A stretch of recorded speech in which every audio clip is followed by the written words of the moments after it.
ఈ రెండింటిని నేను తెలంగాణ సమాజం ముందు ఎందుకు ఉంచదలుచుకున్నా అంటే వీళ్ళిద్దరి మధ్యలో ఉన్న బంధం ఇది నారానికి బొమ్మ అయితే ఇది బోరుసు.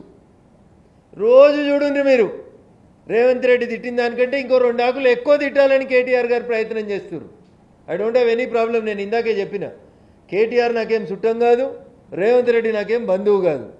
ఇద్దరు తోడు దొంగలు జమై ఆయన దోషిన కాడికి ఆయన దోషిండు, ఈయన కాడికి దోషిన కాడికి ఈయన దోషిండు.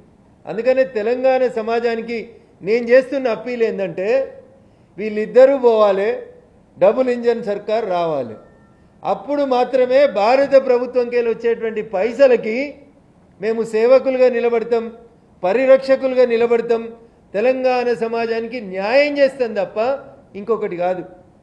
కస్టోడియన్గా ఉండమని వీళ్ళ కోట్లేస్తే, ప్రజల ఆస్తులకి కస్టోడియన్లుగా ఉండమని వీళ్ళ కోట్లేస్తే వీళ్ళు ప్రజల ఆస్తులకి కస్టోడియన్లుగా కాదు, దోచుకునేటువంటి బందూకులు పెట్టి దోచుకుంటున్నటువంటి బందిపోట్లలాగా బిహేవ్ చేస్తూ ఉన్నారు ఇద్దరు. ఎవరిచ్చిరు నీకు అధికారం ప్రభుత్వ భూములు అమ్మేతందుకు?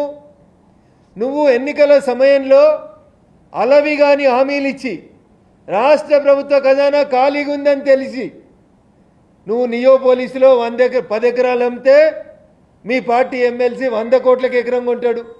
నువ్వు 100 ఎకరాలు అమ్మినావు. ఇవాళ ఈయన నువ్వు అమ్ముకొని పోగా మిగిలినాయి ఆడాడు ఎకరాలు ఉంటాయినే 200 కోట్లకి, 170 కోట్లకి, 257 కోట్లకి అమ్మి తెలంగాణ ప్రజల యొక్క సంపద పెంచుతున్నామని చెప్తున్నారు.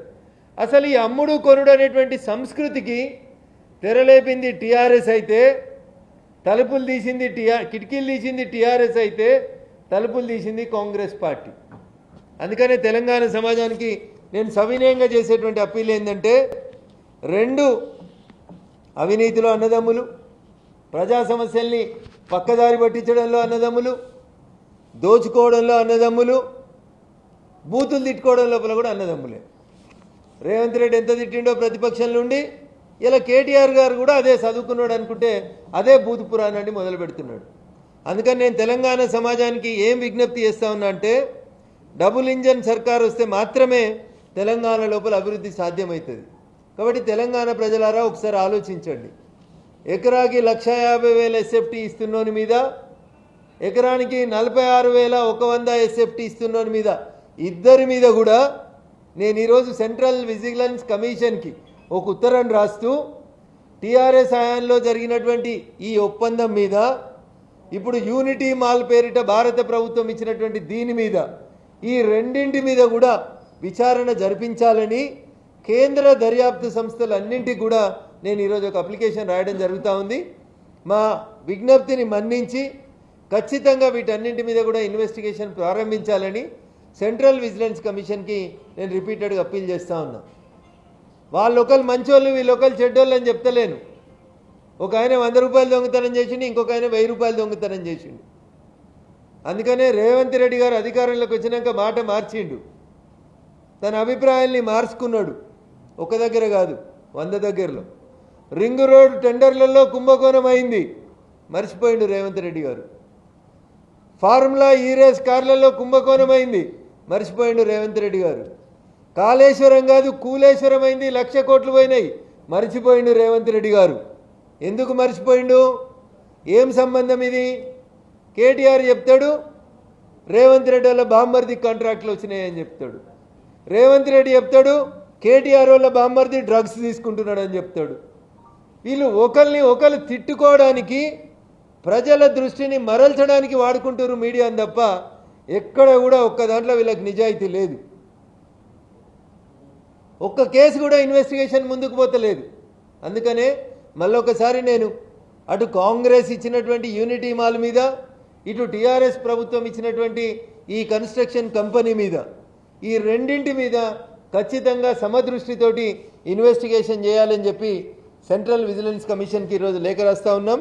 ఖచ్చితంగా తెలంగాణ ప్రజలు పన్ను కట్టినటువంటి ఆస్తి అమ్ముకునే హక్కు ఈ 2 ప్రభుత్వాలకు లేదని చెప్పి తెలియజేస్తూ, కాంగ్రెస్ టీఆర్ఎస్కి ఇద్దరికీ గుణపాఠం చెప్పి భవిష్యత్తులో భారతీయ జనతా పార్టీని అధికారంలోకి తేవాలని ప్రజలకు సవినయంగా అప్పీల్ చేస్తా ఉన్నాం.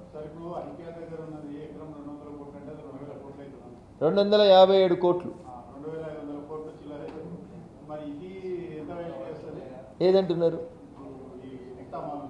సరే దీన్ని కూడా అంతకే లెక్కకేసుకోండి. యూనిటీ మాల్ అనేది ఎక్కడ అంటే మీకు ఐడియా వస్తే దుర్గం చెరువు నుంచి కొంచెం పైకి వస్తే బంజారాయిల్స్ని దుర్గం చెరువుని సెపరేట్ చేస్తూ మధ్యలో ఒక స్టీల్ బ్రిడ్జ్ కట్టిరు. ఇటు రైట్ సైడ్ అంతా శ్మశానం గిట్టు ఉంటుంది, దాని పక్కన ఉన్నటువంటి స్థలం ఇది బిఎన్ రెడ్డి నగర్ పక్కన ఉంటుంది ఇది. సో అప్రాక్సిమేట్లీ ఇది కూడా కొంచెం 50 కోట్లు తక్కువకే ఇటు పోతుంది తప్ప ఎక్కువకేం పోదు.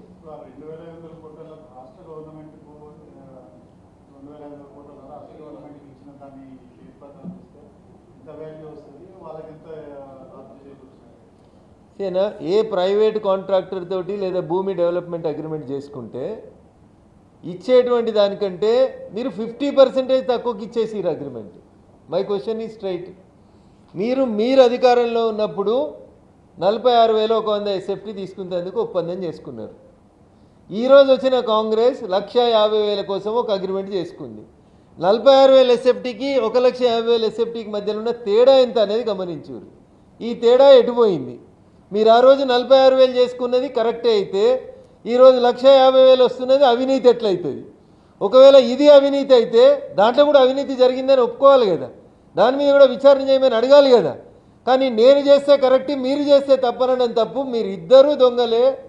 నువ్వు అమ్ముకున్నావని ఒకటి, ఈయన అమ్ముకున్నాడు ఇంకొకటి. కాబట్టి మీ ఇద్దరి మీద విచారణ జరిపించాలని భారతీయ జనతా పార్టీగా మేము ఈరోజు డిమాండ్ చేస్తాము.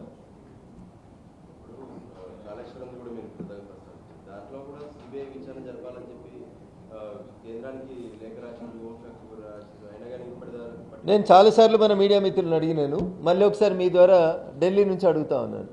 కాళేశ్వరం ప్రాజెక్టు డిపిఆర్ దగ్గర నుంచి మొదలుకుంటే 98,000 కోట్ల పేమెంట్లు అయినాయని చెప్తున్నటువంటి రేవంత్ రెడ్డి గారు ఆ పేమెంట్ అయిన చివరి పేమెంట్ దాకా జరిగిన అవినీతి మీద సిబిఐ విచారణ జరిపించమని 3 లైన్లు ఉత్తరం రాసి ఇచ్చిపోమని మళ్ళీ ఢిల్లీకి వచ్చినప్పుడు చిట్చాట్ చేసినప్పుడు అడుగుండ్రు మీరు. ఆయన అడుగుతుంది కేవలం 3 బరాజుల మీద అడుగుతున్నాడు, నాట్ ఈవెన్ 10,000 crores మీద. పీస్ అడగడం తప్పు. మొత్తం విచారణ చేయమంటే కాళేశ్వరం మొత్తం మీద చేయమని ఉండ్రి. ఆయనకు హోంమంత్రి గారు అపాయింట్మెంట్ దొరకకపోతే 3 లైన్లతోటి భారత ప్రభుత్వాన్ని సిబిఐ విచారణ జరిపించమని 3 లైన్లు కింద సంతకం రేవంత్ రెడ్డి ముఖ్యమంత్రి తెలంగాణ సర్కార్ అని రాసి నాకు ఇవ్వమని ఉండ్రి. నేను తీసుకొని పోయి దాని మీద ఇన్వెస్టిగేషన్ ప్రారంభం అవుతుందా లేదా మీకు మళ్ళీ కలిసినప్పుడు తప్పకుండా చెప్తాను. నేను అట్లా పెట్టకుండా కాళేశ్వరంలో నాకు నచ్చిన వాళ్ళకి మంచిగా చేసి నాకు నచ్చనోళ్ళ మీద సిబిఐ విచారణ చేస్తా అంటే కుదరదు. అది కాళేశ్వరం డిపిఆర్ తయారు చేసిన దగ్గర నుంచి చివరి పేమెంట్ దాకా సిబిఐ విచారణ కావాలని అడగండి. We're ready to cooperate. Thank you.